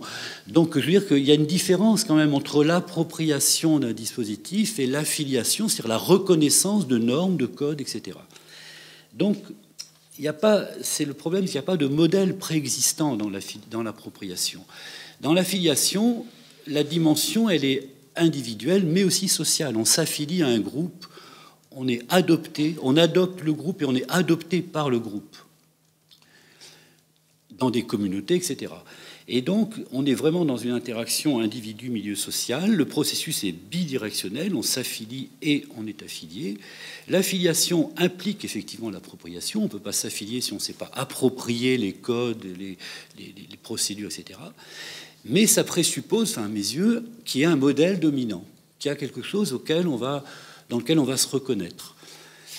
Et donc je fais, moi, vraiment une différence quand même, il me semble, entre ces deux notions qu'on ne peut pas utiliser comme ça l'une pour l'autre. Alors, l'affiliation numérique. Donc si on considère que l'affiliation, en général, ça présuppose un ensemble de normes, de codes, de valeurs, de routines, etc., auxquelles on peut s'affilier. Bon. Un modèle, en quelque sorte. Si on considère que l'affiliation intellectuelle, ça présuppose aussi, en plus, une catégorisation du monde, un partage de représentation. Le métier d'étudiant, ça veut dire les étudiants, ils ont incorporé les cadres académiques. L'affiliation numérique, on pose la question tout de suite, quel modèle du numérique? Je veux dire, il n'y a pas de catégorisation homogène, unique du monde par le numérique. Ça n'existe pas, c'est une vue de l'esprit. La culture numérique elle-même, moi, je n'en ai toujours pas trouvé de vraie définition. Je ne sais pas si vous en avez, mais c'est une notion très difficile à définir, la culture numérique. Qu'est-ce que ça recouvre exactement? Le numérique, si on le prend par ses réalités, ce qui frappe d'abord, c'est l'extraordinaire hétérogénéité de ces réalités. Bon, il n'y a pas besoin de montrer trop d'exemples, mais je veux dire, on voit bien que donc il n'y a pas de modèle unique du numérique. C'est une vue totale de l'esprit. Il n'y en a même pas d'Internet. D'ailleurs, on confond numérique et Internet, je trouve, un peu trop. Le numérique est beaucoup plus large qu'Internet. Et il n'y a rien de commun entre, je sais pas, la photographie numérique, un site web, et dans les sites web, entre la diversité des sites web. Donc, Il n'y a pas de modèle. Si on regarde du côté des usages du numérique, là aussi, il n'y a aucun modèle. Si on prend la culture numérique au sens anthropologique, il y a une diversité absolument extraordinaire. Et donc, il n'y a pas de... Donc, parler d'affiliation numérique, alors là, je dis au singulier, donc, hein, j'utilise le mot singulier, n'a pas de sens. Par contre, en parler au pluriel a un sens. On peut dire il y a des affiliations numériques à telle communauté, à tel site, à tel ensemble, telle réalité numérique. Mais je pense qu'on ne peut pas parler d'affiliation numérique en général, quoi. Parce que le numérique est un support avant tout. Enfin, pour moi, je le vois comme un support qui certes a une logique de support qui lui est propre, au sens médiologique, le même que l'imprimé avait sa logique, que l'audiovisuel a sa logique, mais c'est pas la logique d'un support, c'est autre chose que la notion d'affiliation pour moi. Et donc parler d'affiliation numérique, à mon sens, ça fonctionne moyennement, enfin, il me semble. En revanche, parler d'appropriation numérique, ce que je veux dire, c'est qu'on peut parfaitement parler d'affiliation à des communautés, hein, on est bien d'accord. Ou l'affiliation à Facebook, pas de problème, ou Google. La notion d'appropriation numérique a toute sa pertinence, puisqu'on sait bien que utiliser le numérique, c'est incorporer diverses compétences, notamment instrumentales, informationnelles, stratégiques également, mais également avec ce bémol qu'il faut indiquer tout de suite, qui a été rappelé par Hélène Bourdelois, mais qu'on partage tous. Je pensais que l'appropriation numérique, c'est d'abord et avant tout des compétences culturelles. C'est pas tellement des compétences techniques, c'est des compétences culturelles qui sont souvent mises de côté. Dans les discours, je veux dire, enchantés sur le numérique, on fait un peu l'impasse là-dessus. Et Hélène Bourdelois fait ce constat que je partage totalement, enfin, sur la question des dispositifs d'écriture numérique, donc qui tendraient à reproduire certaines inégalités, puisque laisse des traces et classe les individus dans la hiérarchie, etc.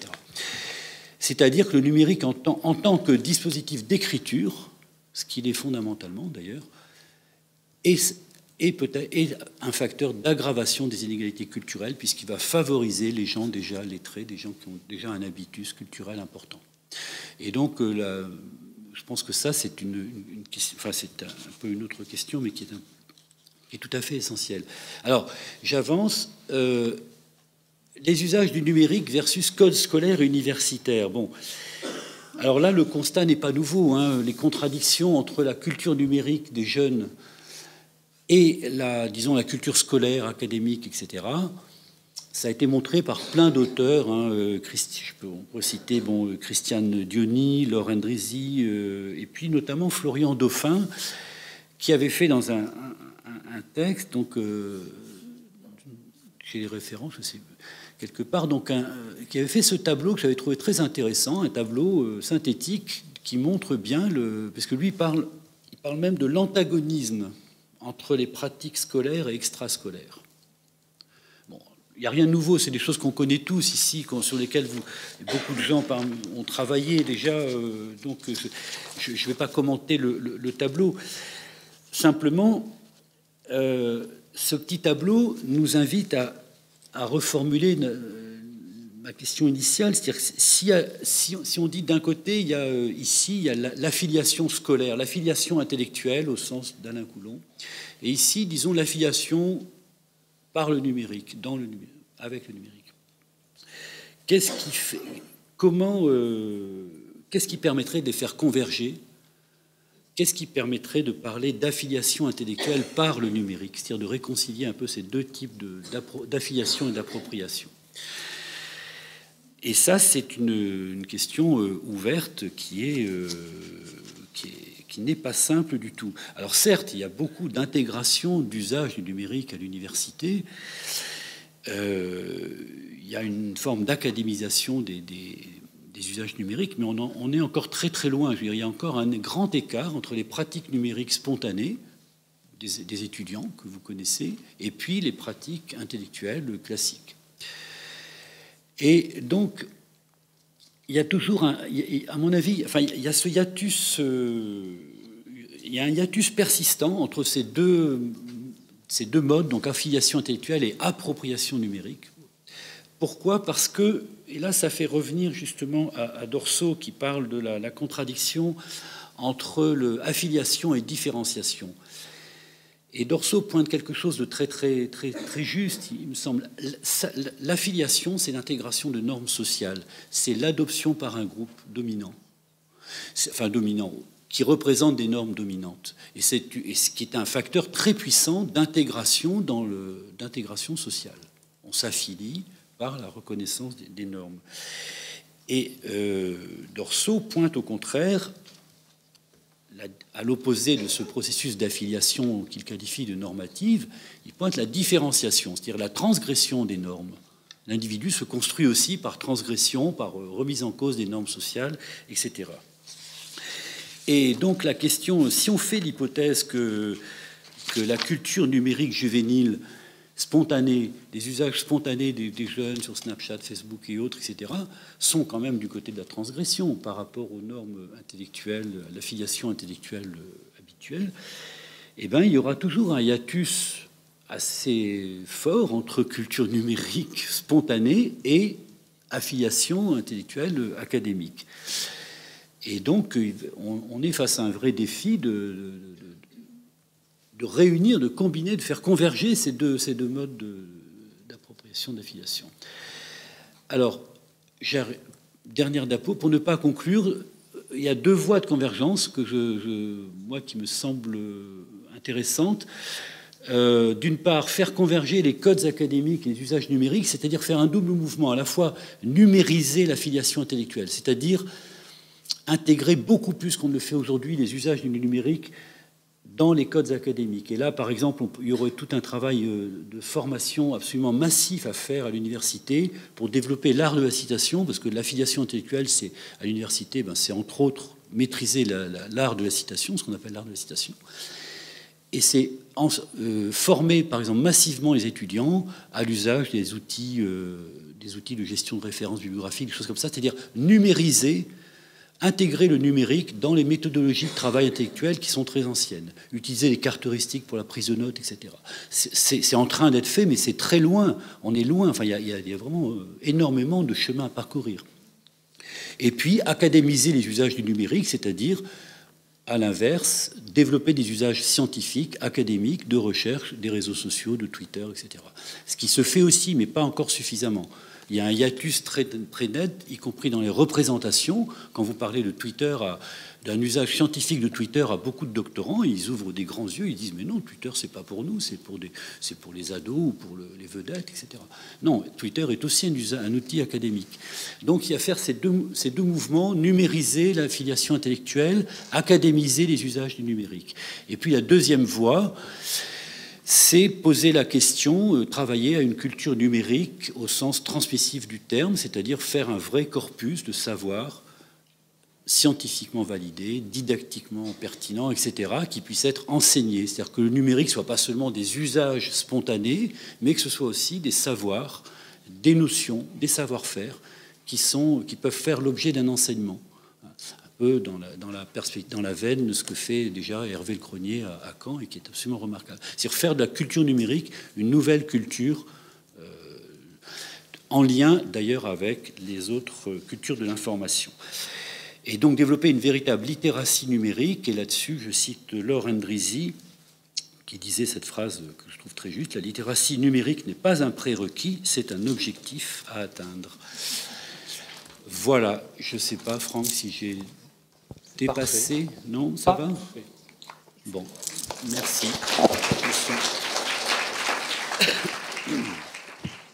Alors, je passe à...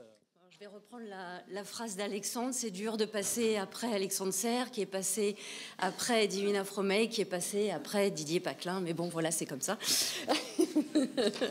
C'est une affiliation. Voilà. Donc en fait, on va redescendre sur une étude de terrain, puisque cette communication se propose de revoir une partie de résultats d'une enquête de terrain au prisme de cette problématique, qui a été conduite dans le cadre de travaux de doctorat sur les pratiques informationnelles et communicationnelles qui se jouent autour du document technique en organisation et plus particulièrement au sein d'une communauté de pratique, celle des conducteurs de travaux. Elle proposera donc un focus sur le processus d'affiliation, professionnalisation, un processus qui est long au niveau individuel, mais aussi au niveau collectif. L'observation des pratiques montre que des reconfigurations de savoir s'opèrent chez les acteurs par un double processus d'affiliation, horizontale et verticale, qui conduit à un changement de représentation du statut du document, ainsi que le développement d'une littératie propre, entendue comme une pratique sociale, co-performée et co-construite lors d'activités au travail. Après une brève exposition de la démarche de recherche et de son cadre théorique, nous verrons comment se manifeste cette affiliation, puis nous questionnerons certains éléments qui éclairent en partie ce processus. Alors, nos informateurs, ce sont donc des conducteurs de travaux, 2 hommes et une femme. Ils ont entre 30 et 40 ans, on va faire connaissance avec eux. Pour 2 d'entre eux, ce sont des ingénieurs, et pour le 3e, c'est ce qu'on appelle un conducteur maison, c'est-à-dire qu'il est rentré en organisation, dans l'organisation avec un diplôme de technicien, puis il a eu peu à peu une formation qui l'a conduit à devenir un conducteur de travaux. Ils appartiennent aux 2 mondes de la construction, celui du bureau, où se conçoit le document technique, et celui du chantier, où se réalise le document technique. Alors, le document technique, c'est un document qui dit quoi et comment faire. C'est un élément très très important de l'identité professionnelle des acteurs du domaine de la construction, un outil partagé par l'ensemble des corps de métier du domaine du bâtiment, et porteur d'une véritable culture avec des savoirs consignés selon des règles formelles héritées depuis les premiers traités d'architecture qui sont parvenus jusqu'à nous. Il constitue une ressource à disposition dans l'environnement de l'individu pour coordonner son action à celle des autres et contribuer à atteindre l'objectif de l'organisation. La méthodologie de recherche choisie, c'est une approche d'inspiration ethnométhodologique, et plus précisément selon le modèle de l'ethnographie organisationnelle, qui a pour finalité de comprendre les organisations comme un assemblage hétérogène de pratiques sociales et matérielles. Et notamment, j'ai développé une modalité d'observation qui est le shadowing, qui est définie comme une méthode de recherche qui consiste à suivre la personne comme son ombre, de marcher dans ses pas, le filant à travers ses différentes activités. Alors, c'est une méthode qui se veut être au plus près de l'interaction, associée à une approche communicationnelle des organisations, le cadre théorique dans lequel nos travaux se situent. Elle permet d'observer et d'analyser les pratiques pour comprendre les processus de médiation via un dispositif informationnel pour en percevoir les logiques organisationnelles. Le dispositif est perçu comme un moyen d'interaction permettant des processus d'échange d'informations et permettant des constructions de sens collectif.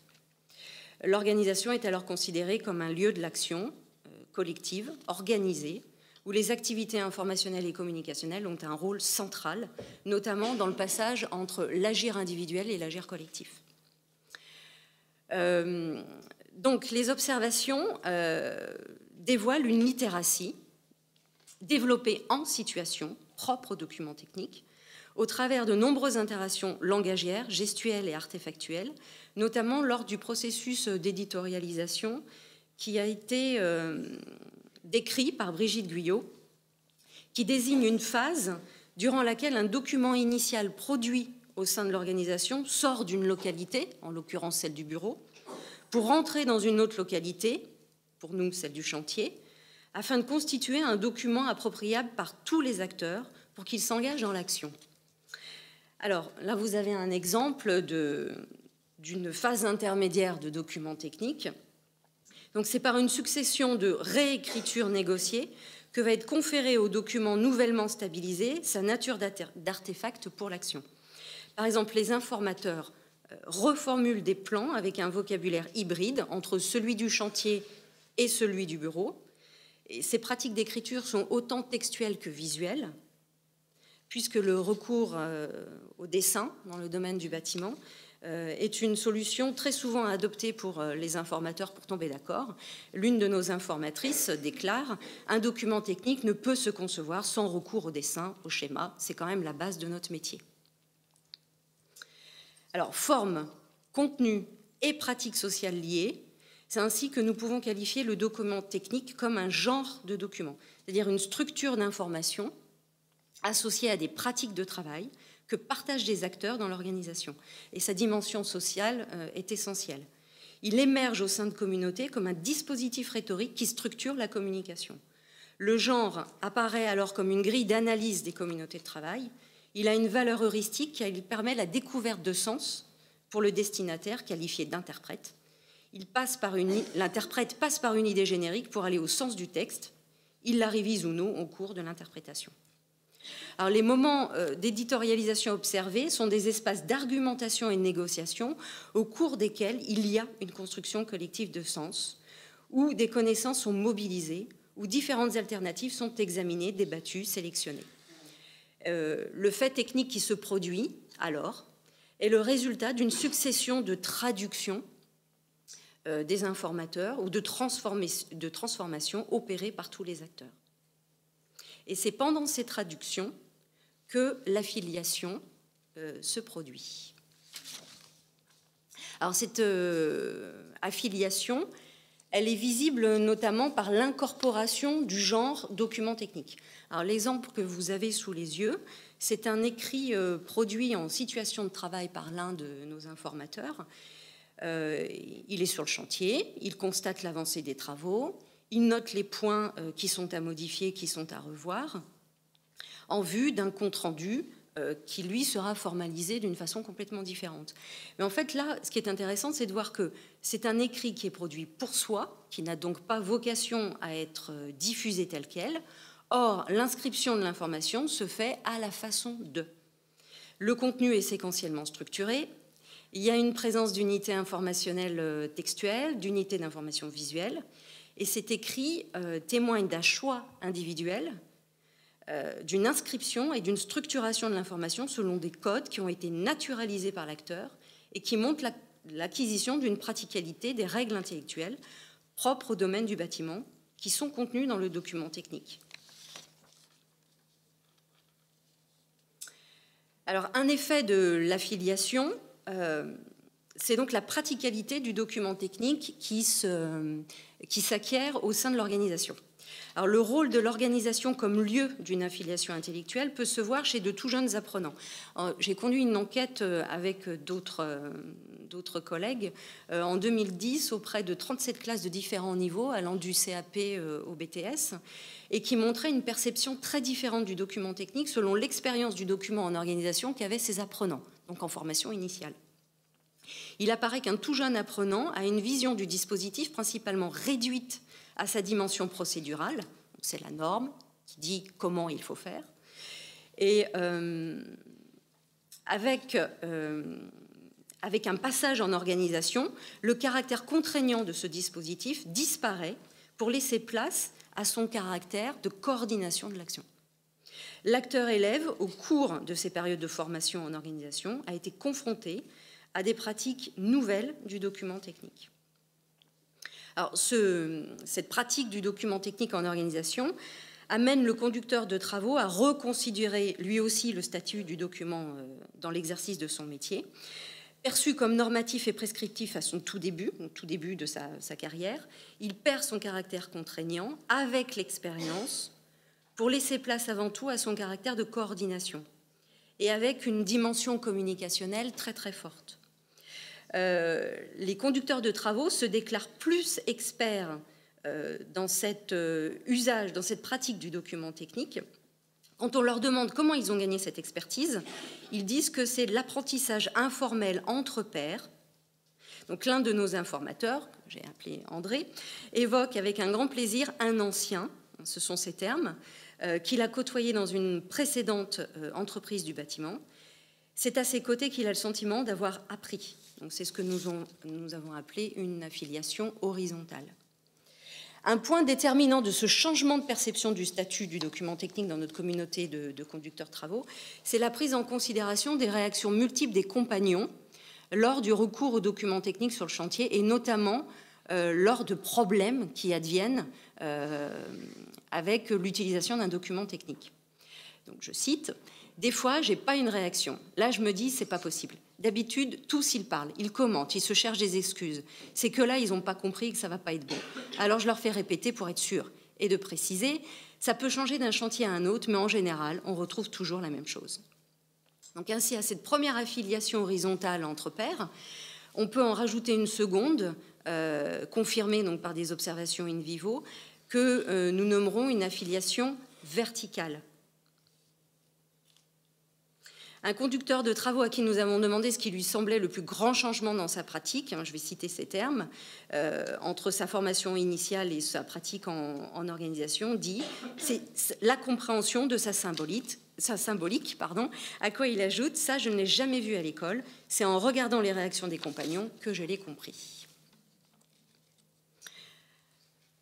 Alors, je vais en fait très très vite, je m'en aperçois.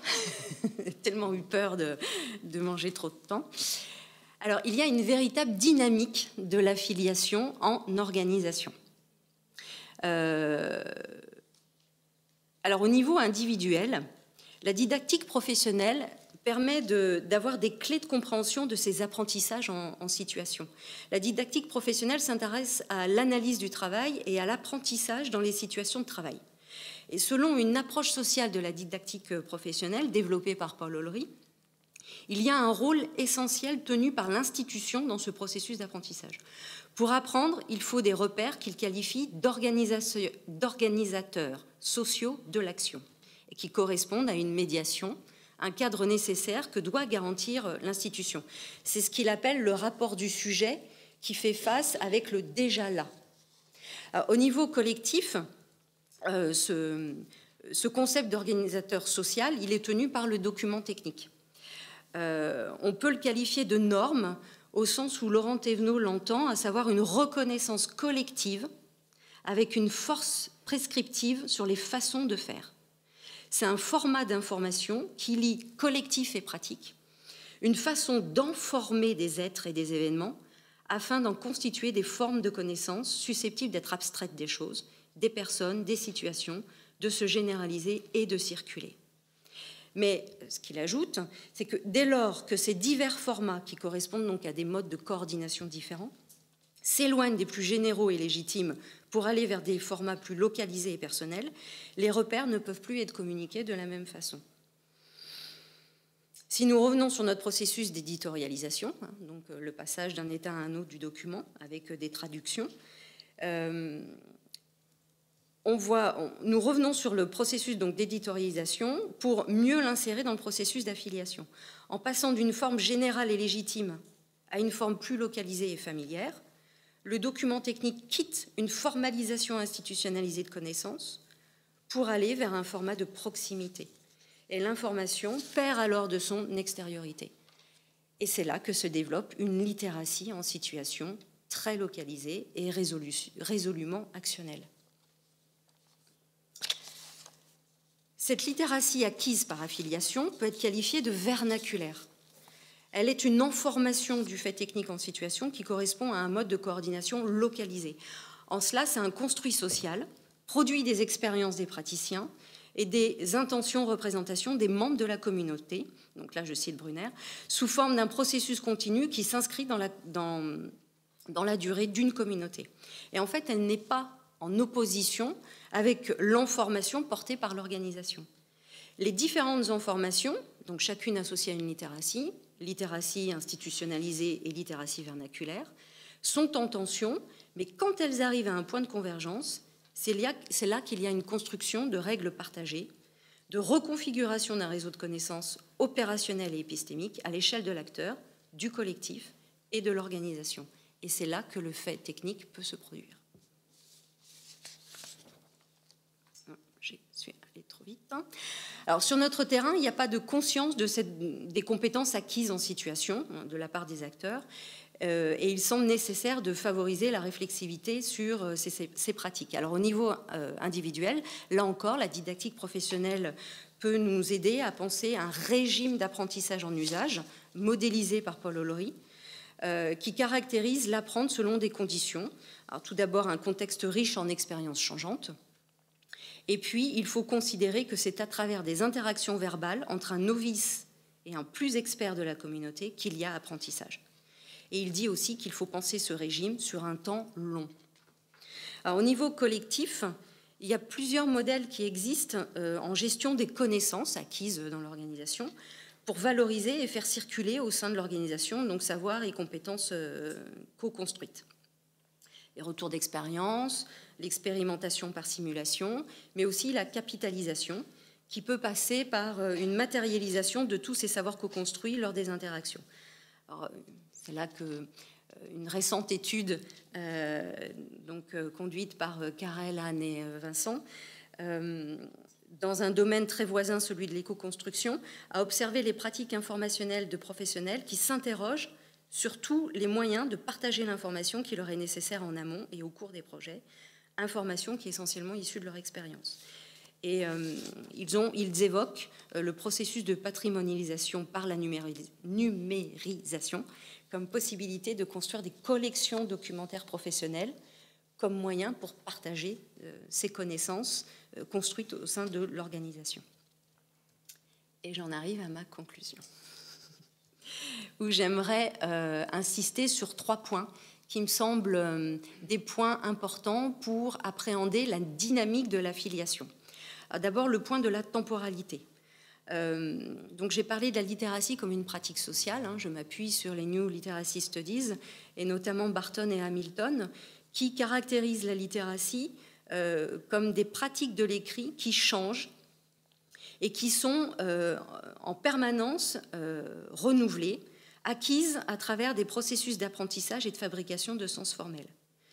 Donc, l'affiliation par cette littératie est incessante. Elle se produit au fil des expériences éprouvées. C'est un processus long et qui n'est jamais clos. Je voudrais ensuite évoquer, y a-t-il une géographie de l'affiliation ? Il y a des circulations qui s'opèrent d'un monde à un autre, donc du monde du bureau au monde du chantier, d'une communauté à une autre, la communauté restreinte des conducteurs de travaux et la communauté élargie, c'est-à-dire l'ensemble du chantier. Et chaque sortie du document technique d'une localité donne lieu à des reconfigurations, des négociations qui conduisent à des restructurations de connaissances à 2 échelles, individuelles et collectives. On peut dire qu'il y a une géographie du document technique et de son affiliation, donc au niveau, à l'échelle individuelle et collective. Et enfin, penser cette dynamique suppose de penser l'organisation non pas comme un objet d'étude, c'est ce que propose l'approche communicationnelle des organisations, mais comme une catégorie conceptuelle qui désigne un niveau intermédiaire de structuration sociale qui vise à penser les médiations entre local et global, individuel et collectif. Alors, envisager la littératie acquise par professionnalisation-affiliation selon une approche organisationnelle donc, permettrait de saisir les façons avec lesquelles les gens organisent leurs pratiques et leurs actions conjointes dans l'espace public et les modes de reconfiguration du rapport entre le monde vécu et le monde émergent. Et, dans notre cas, comment ils apprennent d'une pratique développée en organisation via un dispositif de médiation, la notion de médiation permettant de rendre compte de l'inscription de ces pratiques individuelles dans des pratiques collectives. J'ai fini. Merci.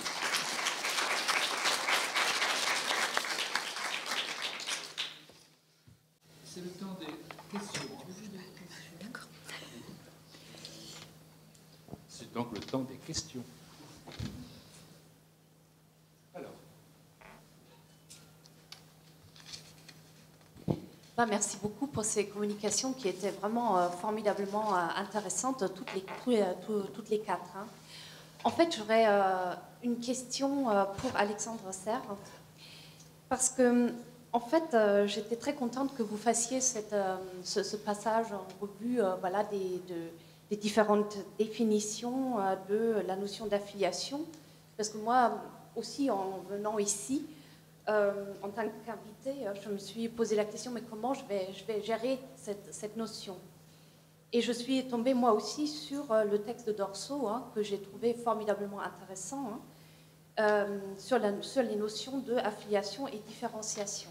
Alors, ma question maintenant concrètement, c'est pourquoi vous êtes si gêné par le terme affiliation numérique au singulier?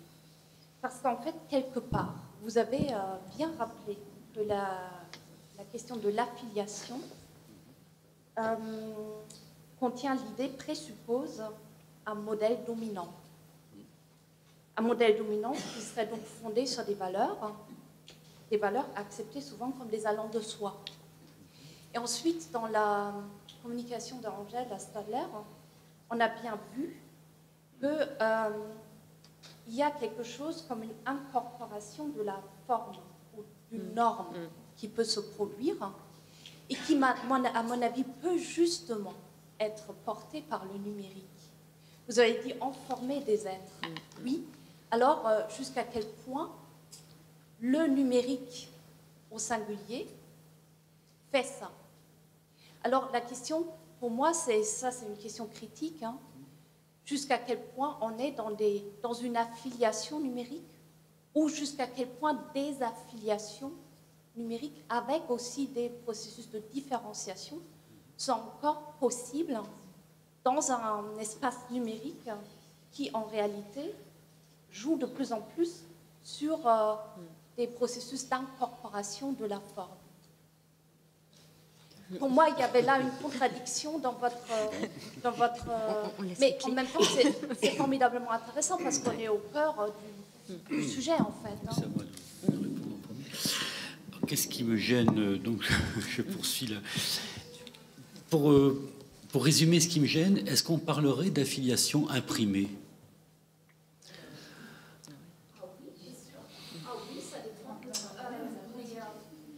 D'affiliation audiovisuelle. Mais la question, c'est est-ce que le numérique n'est qu'un support? Mais c'est ça la question. C'est la question. Ah oui, tout à fait. C'est la question centrale. C'est la question centrale. Et si vous le prenez comme ça, je vous comprends. Voilà. C'est pour ça que j'ai bien précisé. Pour moi, le numérique, c'est d'abord un support. C'est d'abord un support matériel et un support d'écriture et un dispositif d'écriture. Là, c'est pas tout à fait d'accord. Et donc, j'aimerais bien être encore d'accord. Voilà. Avec Alors là, c'est un débat. Hein, et donc, à partir de là, ça me semble être contradictoire de parler d'affiliation à un support. On peut parler, en revanche, d'affiliation aux conditions du numérique, sous l'ère du numérique, évidemment, bien sûr. Et là, je suis d'accord complètement avec vous pour dire qu'on ne s'affilie pas de la même façon à l'heure du numérique et à l'heure de l'imprimé. Mais la question, c'est qu'on s'affilie à quelque chose. Si on reprend l'étymologie, le sens profond, on s'affilie à quelque chose. Quand on s'affilie, dans l'affiliation numérique, la question c'est à quoi on s'affilie? À quel modèle? Il n'y en a pas. Il n'y en a pas. C'est ça la question. Il y a des nouvelles façons, il y a évidemment des nouvelles façons de produire, de penser, de s'exprimer, d'écrire, tout ce que vous voulez, bien entendu, évidemment. Je le dis moi-même depuis des années, bien entendu. Mais ça n'est pas un modèle, je veux dire, global. C'est ça que je veux dire quand je parle d'affiliation numérique au singulier où il y a quelque chose qui ne colle pas, c'est que ça présupposerait un modèle du numérique universel et unique. Il n'y en a pas où il est ce modèle. Quel est le modèle de valeur du numérique ou des codes du numérique? Ce sont des façons de faire qui sont communes, effectivement. Il y a la logique du support, bien entendu. Les modes de lecture, d'écriture peuvent être communes. Mais pour moi, ça ne relève pas de l'affiliation. Ça relève de l'appropriation, de l'incorporation. Mais bon, c'est tout à fait discutable, je sais. Oui, enfin, c'est un complément de remarque. Alors, par rapport, effectivement, tu t'en doutes, Alexandre, à la communication. Et en même temps, j'en profite de saluer, de remercier Didier. Et puis, je le mettrai peut-être en écho, c'est-à-dire par rapport à l'intervention qu'a pu faire Didier. Juste deux remarques. Je pense que moi, ce qui me pose problème dans ton intervention, Alexandre, c'est me semble-t-il, c'est la confusion qu'il y a entre, d'une part, le modèle et, d'autre part, le système normatif. Je m'explique. Quand on reprend, par exemple, la sociologie politique, mouvance, par exemple, pour Robert Merton ou autre, j'aime bien rappeler qu'une norme, elle n'est pas forcément liée à un modèle, elle est liée à un système de valeurs. Et un système de valeurs qui peut être magico-religieux, qui peut être politique, comme on l'a vu, qui repose aussi sur des systèmes d'idéaux, parfois parfois utopiques ou dystopiques, d'ailleurs aussi. Hein. Et clairement, il y a affiliation au pluriel. Ça, c'est important, la forme plurielle, tu l'as souligné, on est bien d'accord. Mais il y a bien des affiliations, il pourrait y avoir des affiliations numériques, dans le sens où une chaîne d'acteurs, autour de pratiques numériques, partagent des systèmes de valeurs qui vont leur permettre de partager des idéaux, des modes langagiers, gestuels, etc. Et sur ce registre-là, mais là je revendique cette posture, hein, peut-être qu'elle est discutable, hein, il y a une affiliation scripturale dans l'histoire de nos sociétés qui va jusqu'à la modification corporelle de la posture. Je pense au gaucher, par exemple. On voit très bien le rapport au modèle et à la norme modèle de la norme valeur. Et cette tension-là, elle n'est pas contradictoire. L'autre point sur lequel je me permets de te taquiner là-dessus aussi, mais par rapport à l'épistémologie de l'information,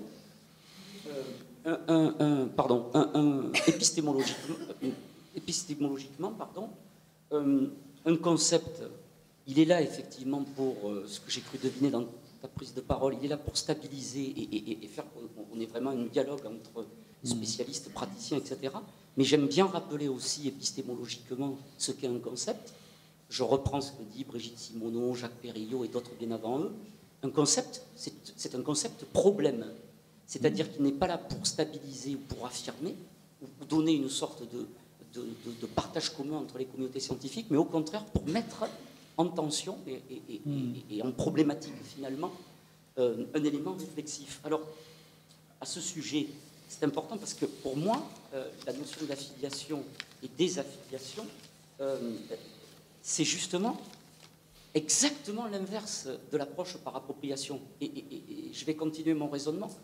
Je suis tout à fait d'accord avec l'exemple de Google autour de l'appropriation. Mais la différence, c'est qu'on a une industrie qui impose, et l'appropriation se veut être un rapport homme-machine de type méthodologique, certitude justement, où le but va être très rapidement de s'approprier l'outil au nom d'une performativité, etc. Or, dans l'affiliation, il n'y a pas forcément le même système, on est davantage sur les valeurs, c'est-à-dire ce qui va faire sens dans une communauté humaine. Mais une communauté qui fait sens et qui peut être à l'encontre d'un modèle académique qui est l'école, l'organisation, etc. Des formes extrêmes d'affiliation peuvent être extrêmement révolutionnaires, contestataires, et peuvent parfois, enfin, je l'ai compris dans le système de santé par exemple, peut aller à l'encontre finalement d'un système normatif fort. Et là, je vois le lien aussi avec ce que disait Didier tout à l'heure sur l'affiliation de l'étudiant au regard de la prescription d'études. Enfin, voilà, c'était juste des remarques pour nous inviter tous finalement à lire et à mettre en tension. Didier, tu veux réagir à l'intervention de Vincent ? Alors, je vais revenir sur la question déjà du modèle académique stable pour refaire le lien par rapport au sentiment d'appartenance. Je pense qu'il y a des modèles académiques qui sont stables. En tout cas, la question que je me pose, est-ce que c'est une question de stabilité ou est-ce que c'est une question d'explicitation? En clair, on peut quand même s'interroger sur pourquoi le sentiment d'appartenance est plus fort en école d'ingénieur ou l'équivalent. Je ne suis pas sûr que ce soit uniquement la souffrance qui soit consécutive aux écoles préparatoires. On sait qu'il y a à travers ça, je veux dire, des process d'affiliation qui s'opèrent, mais aussi c'est un modèle qui est très stable. C'est un modèle qui est plus explicite, c'est un modèle dans lequel le concret est plus présent, et je pense qu'il y a des éléments qui peuvent quand même nous interroger sur cette notion d'affiliation. C'est vrai que le titre affiliation numérique qui est retenu dans le colloque, moi aussi il m'a questionné. Bon, après, et c'est bien parce que je trouve que tous ces regards, Julien nous interroge et nous questionne nous aussi personnellement. Je suis pas. C'est vrai que moi, je dis appropriation versus filiation, il y a des choses qui peuvent s'expliciter l'un à l'autre. C'est-à-dire que l'affiliation, par exemple, à une communauté, l'affiliation à des valeurs peut expliciter aussi des process d'appropriation, et le process d'appropriation aussi peut amener à d'autres affiliations. Je pense que l'une des difficultés peut-être dans lesquelles auxquelles nous sommes confrontés aujourd'hui, c'est toute cette, je ne sais pas si c'est la complexité en tant que telle, mais c'est toute la mobilisation d'un ensemble de dimensions que nous ne sommes peut-être pas habitués jusqu'à date à mobiliser pour comprendre les phénomènes et parfois se décaler un peu, mais les uns les autres. Hein. Et ma question, c'est que est-ce que nos appareils de pensée qui nous ont permis de construire un savoir par rapport à certains supports imprimés, mais ça peut être autre chose, demeurent-ils toujours valides pour comprendre l'actualité des process qui sont en cours? C'est le problème de la pensée linéaire, de modèles imbriqués les uns dans les autres, un petit peu comme le soulignait Vincent. Des questions?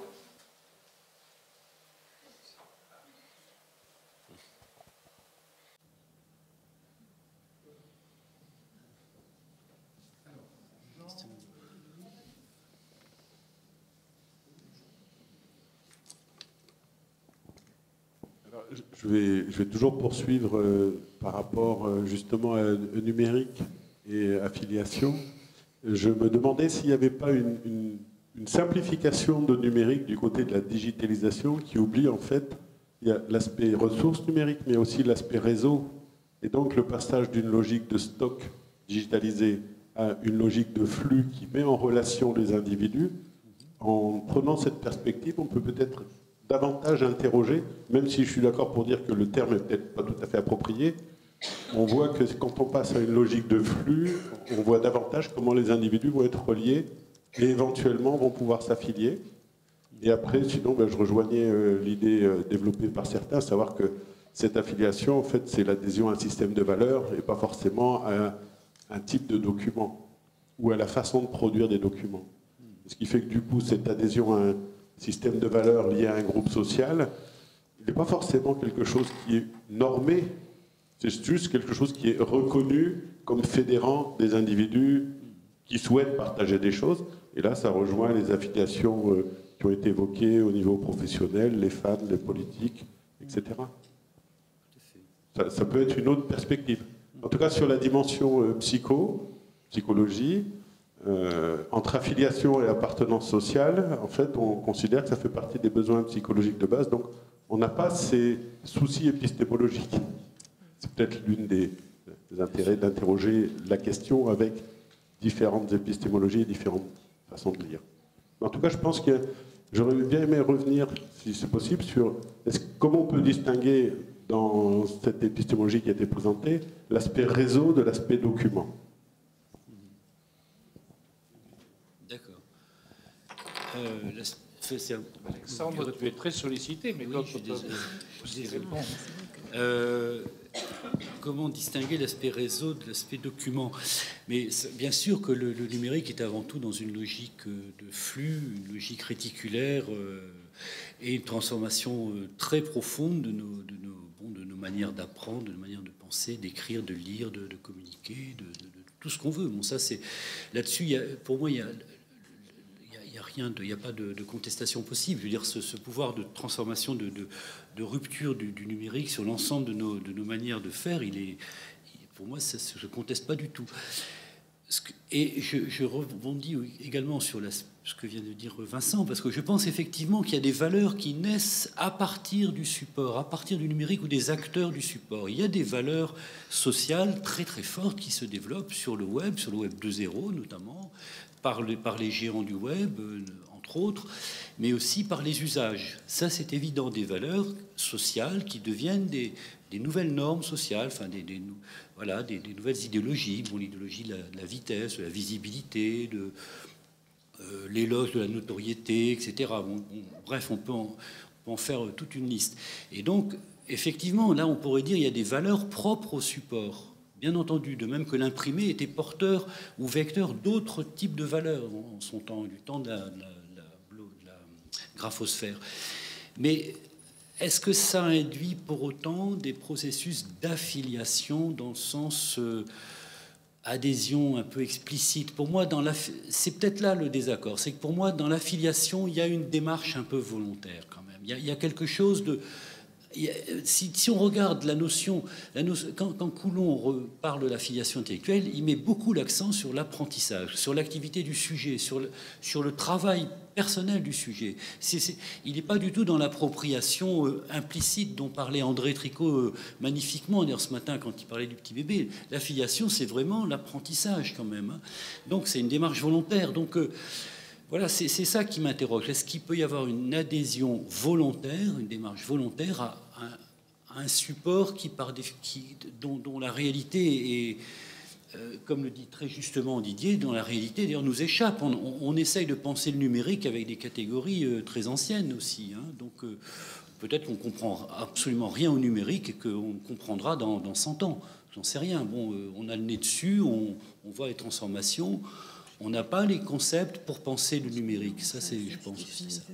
Donc, il n'y a pas de franc désaccord, hein, de toute façon, entre nous. Je ne sais pas si j'ai répondu à votre question.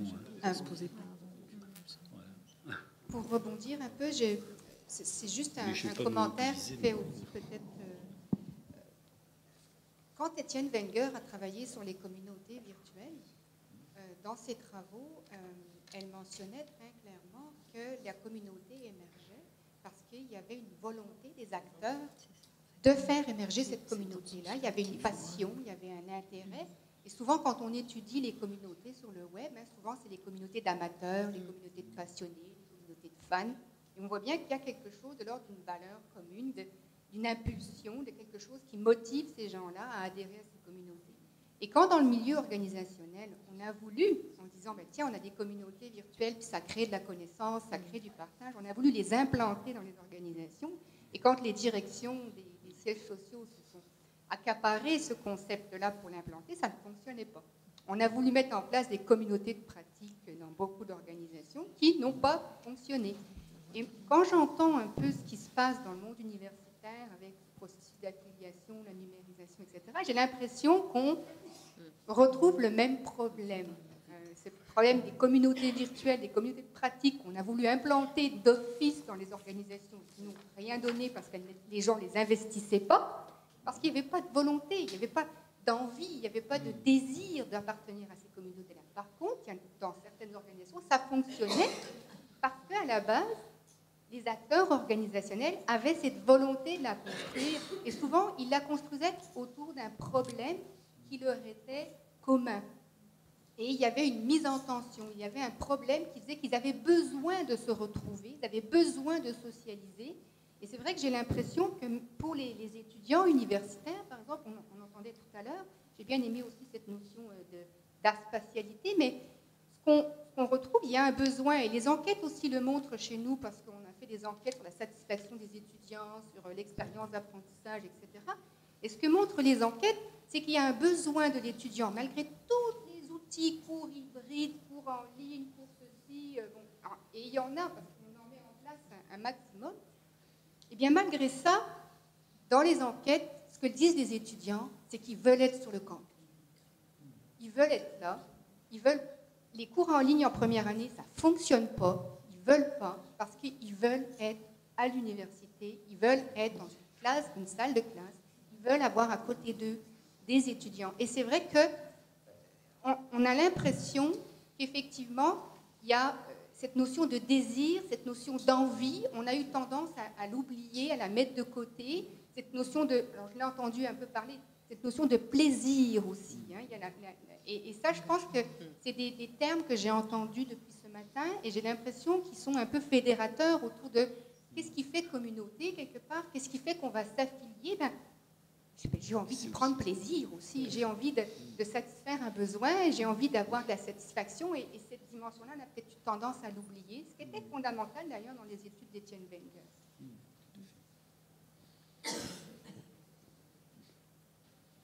Didier. Oui, merci, je ne savais pas comment proposer d'intervenir. Merci pour ce qui vient d'être dit. C'est vrai que Étienne Wenger, par un des principes premiers de la constitution, de l'initialisation d'une communauté de pratique, d'une communauté d'acteurs, c'est une entreprise commune. Entendons par cela à la fois un but commun et des valeurs partagées. Là où je suis peut-être plus... Je pense qu'il y a peut-être des discussions à avoir, c'est des comparaisons actives entre le monde de l'entreprise et le monde de l'enseignement supérieur, surtout selon les pays dans lesquels nous sommes.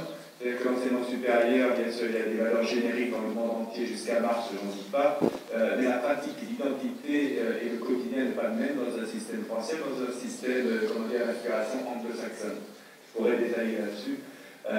Mais derrière ça, c'est peut-être que la question des communautés qui ne prennent pas, ça rejoint un peu ce que l'intervenante, et je m'excuse d'avoir oublié votre nom, je dis entre l'horizontalité et la verticalité. Toute la difficulté peut-être est comment mettre dans une verticalité quelque chose qui est issu d'une dynamique horizontale. Et ça, je pense qu'il y a un enjeu. Et je terminerai en intervenant sur la question cours à distance, pas cours à distance. Donc ici à l'Université Laval, nous avons une caractéristique qui est d'offrir plus de 800 cours à distance. Il faut savoir que la première université en Amérique du Nord à avoir cette offre-là. Et ce qui est intéressant, c'est que 46% des étudiants suivent au moins un cours à distance à chaque session. Et comprenez derrière ça que sur l'ensemble des cours suivis, ça correspond à 1,2 cours en moyenne. Ça veut dire qu'on a un rapport en quelque sorte de 80-20, c'est-à-dire que 80% des activités, je veux dire, qui sont faites sur campus et 20% qui sont faites ailleurs. Et je pense que c'est justement dans ces équilibres-là qui sont intéressants à comprendre. Et il y a peut-être quelque chose, je terminerai là-dessus, ce n'est pas du tout une question de distance géographique. Là, c'est un mythe, c'est un fantasme, c'est ce que l'on veut. C'est plutôt des questions de compatibilité entre des systèmes de contraintes et puis aussi de valeur ajoutée qu'il y a pour certains cours à faire un déplacement sur le campus. Que ce soit ici, vous voyez, alors on peut toujours se poser la question, aller suivre un cours filmé dans un amphi dans lequel il n'y a pas le prof, je veux dire, est-ce que je ne veux pas le suivre de chez moi, au chaud, et ne pas avoir les pigeons qui volent dans l'amphi? Merci. Est-ce qu'on peut enchaîner en disant que tous ces débats, au fond, constituent une sorte de corpus dans le débat, et puis nous retrouverons, j'espère, un petit peu ces discussions à travers les actes. D'abord, moi, je voudrais remercier les différents intervenants et leurs propositions.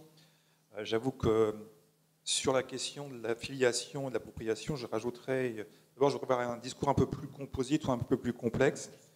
Le premier point, c'est que je ferai une différence entre consommation, appropriation et affiliation.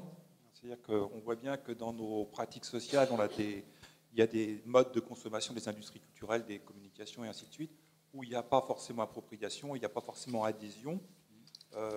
Je suis assez d'accord avec toi, Alexandre, sur l'idée qu'appropriation va jusqu'à la notion d'usage telle que le définit Serge Proust, c'est-à-dire qu'on est capable de maîtriser des dispositifs infocommunicationnels et on peut aller jusqu'à les transformer et les créer, les recréer. D'accord ?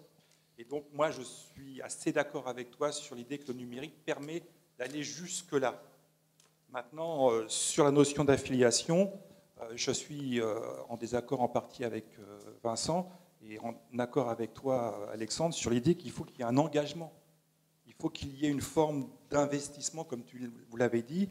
Et cet investissement, pour moi, il n'est pas sans poser de problème, parce que cette affiliation peut être plus ou moins raisonnée. Ce que montre Angèle dans le travail de professionnalisation, c'est que c'est un acte volontaire, c'est un investissement, c'est un acte de professionnalisation, mais ce qu'on entend par moments dans les discours sur les communautés, ça peut aller jusqu'à une certaine forme de fanatisme. C'est-à-dire que là, il y a une disparition du sujet.